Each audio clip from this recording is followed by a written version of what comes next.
Hi, I'm Joshua Kemble, and this is my vloggins. I'm on my way to work, where I work as a full-time art director, and this is the vlog where I talk about the progress and the process of my comics. Comics like Jacob's Apartment and Two Stories, which are two graphic novels that I've already completed. I highly recommend, you know, asking your local library or a bookstore to carry Jacob's Apartment. It's a book that's like if you took Eternal Sunshine for the Spotless Mind and Ghost World and put them in a blender and you like that flavor, it's kind of in that vein.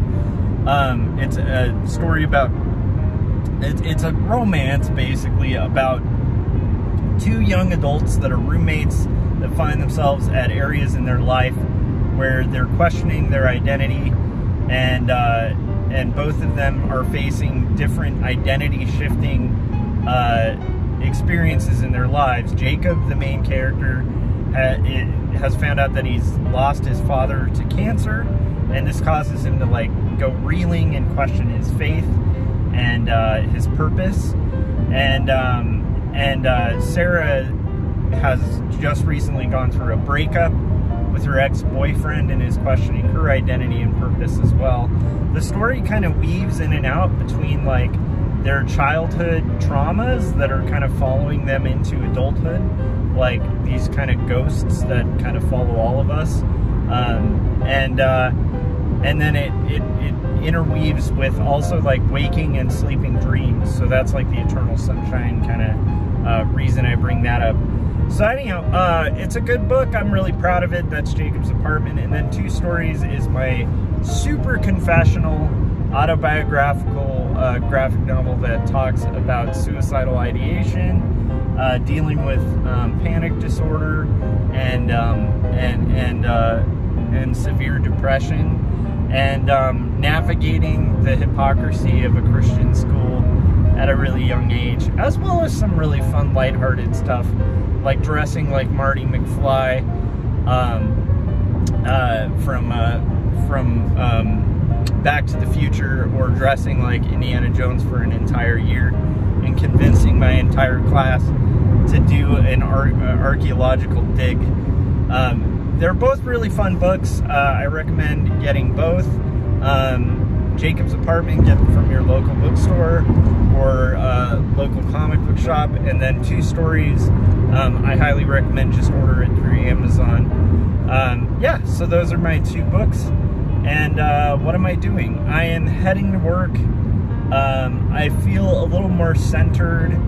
If you guys have been following this, like I had a rough few days after kind of finding out that a good friend of mine from college had kind of passed on. And but I will say I have been continuing on working on Not Death But Love, the strange supernatural story of Elizabeth Barrett Browning, the graphic novel. And I'm working on page 31. I have the pencils done on it and most of the tones. I think I have tones left to add on about 2 panels, which I think I'll easily finish today. And I ordered some lights. So this is a thing that I've just been thinking about for Artcasters and for my show. I kind of like my setup. I like that it's lo-fi and it's not like a million cameras. I'm not a professional, like, you know, video studio and stuff like that, but I do try to kind of up the quality of what I'm doing. And one thing that's bugged me is the one area of the house that I tend to live stream from has like a garage door behind it, as well as like just some unpleasant like background scenery. So that is something that I've thought about, and for about half a year I've been looking at these floodlights that you can use for backgrounds, because I think it would be nice to add like a splash of color behind my live streams so that, you know, it's just more pleasant to look at. After all, like, live streams are kind of visual and audio, and so I do want these things to be enjoyable for you guys. So those are shipping and should arrive today, and I'm really excited about that. And in theory, I might be able to use them tonight on a live stream, which should be really exciting. So I've taken care of that. I also am going to be doing Long Beach Comic Con on September 3rd and 4th. I'll be tabling at Artist Alley, and I've already ordered my my author copies of Jacob's Apartment, so I'll be selling and signing and drawing in copies of that. And then also 2 stories I'll be bringing along with me, and I already have like my back stock of 2 stories.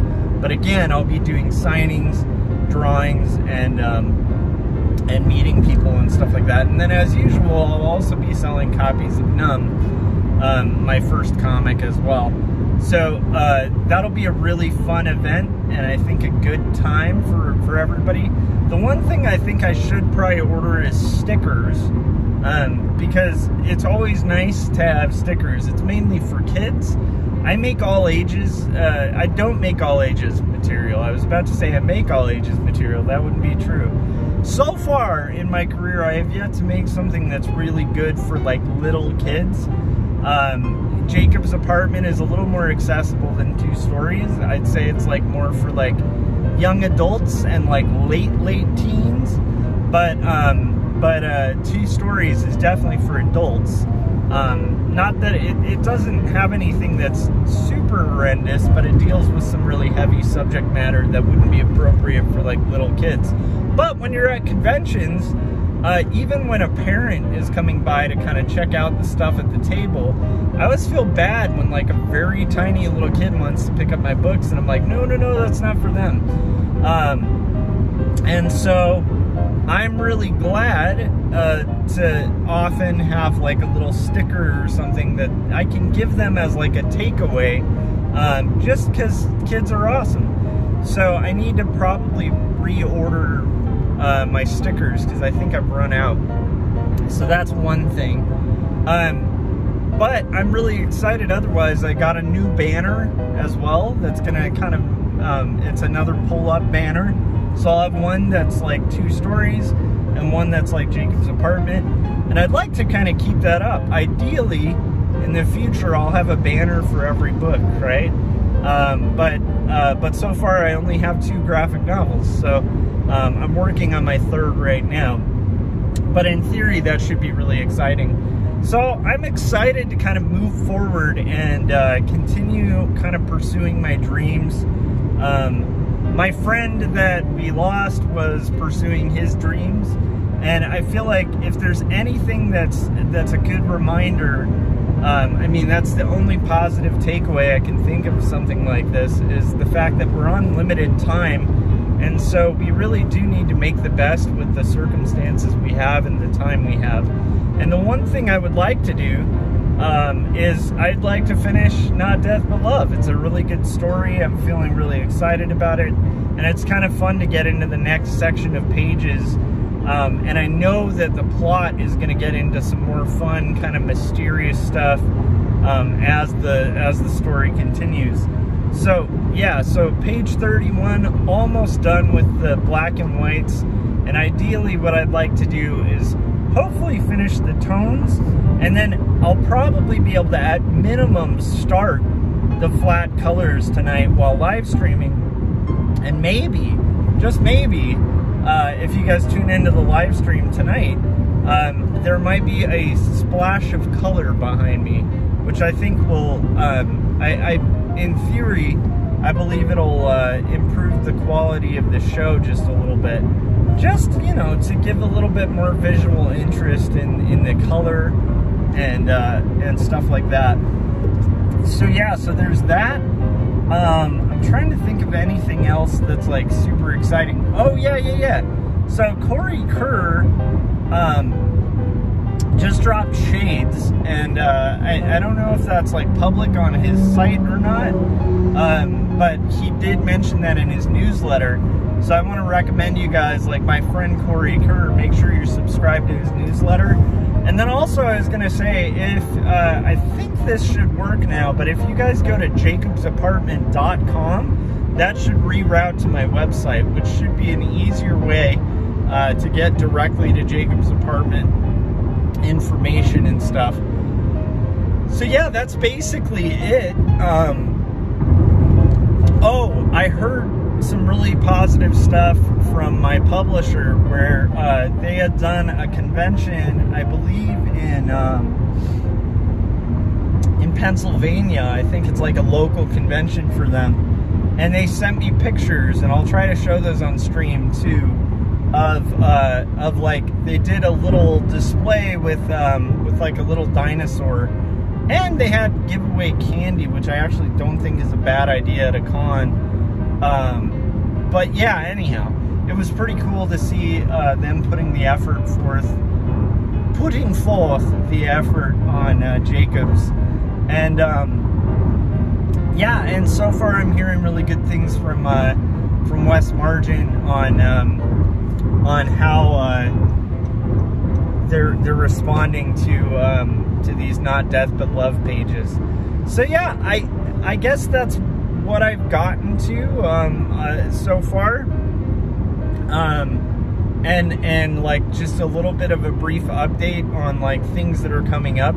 I will say, if you're in the Long Beach or Anaheim area, consider going to Long Beach Comic-Con. One thing I'll say that's really cool about it too is I think kids that are 12 or under, like my son, get into the convention for free, which is pretty cool. Honestly, a lot of comic conventions don't do that. So like, I would really encourage families, especially if you're like a person with a young one, this might be a really fun event. Obviously, if you go to it, you know, keep yourself safe.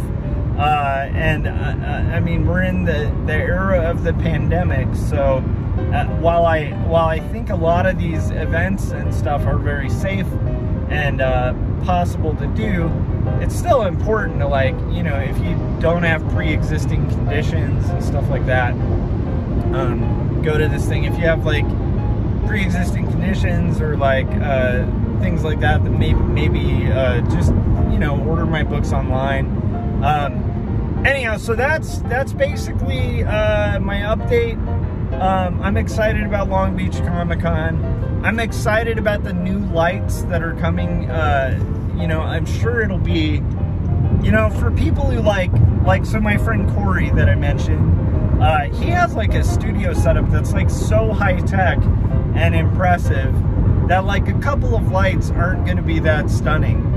But I think that for me, for my quality of stuff, where I'm usually doing these streams very like down and dirty, very like lo-fi, with whatever I've got, I think these lights will really improve things.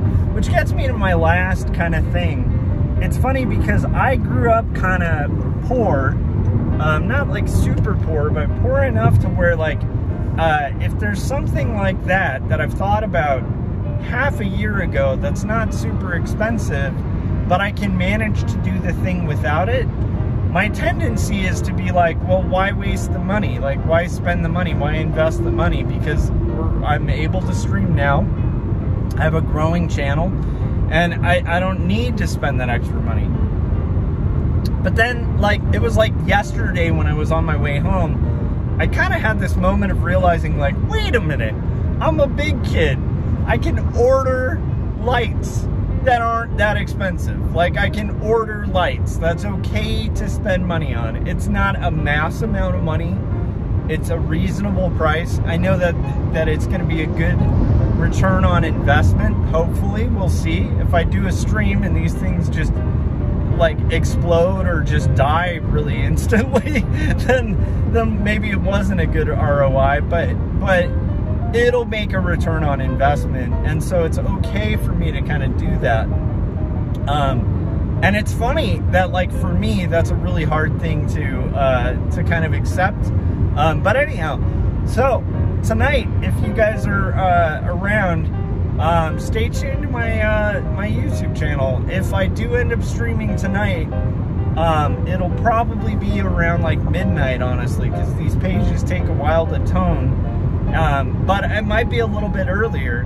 But one way to kind of make sure you catch the live stream, maybe it takes like 10 years longer, and I end up only being able to live stream on Thursday, which, by the way, will be Artcasters on my channel.